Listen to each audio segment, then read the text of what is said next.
రూపాయలు, మహేష్ ఇంజనీర్ నడింపల్లి సాయిరాజ్ ఇంటి వరకు 10 లక్షల రూపాయలు, దిశమరం గ్రామంలో పల్లిపాలెం ఆర్ఎన్బి రోడ్డు ముత్యాలమ్మ తల్లి గుడి వరకు 10 లక్షల రూపాయలు, వీరమల్లి వెంకటేశ్వర ఇంటి నుంచి కేతా లక్ష్మీరావు ఇంటి వరకు 9 లక్షల రూపాయలు, పండుగలో 40 లక్షల రూపాయలతో ఎన్ఆర్జీఎస్ వర్కులు, గ్రామ పంచాయతీ 41,62,000 రూపాయలు,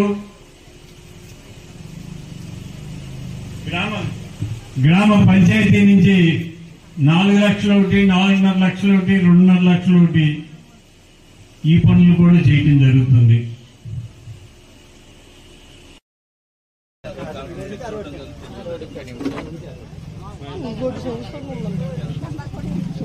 అలాగే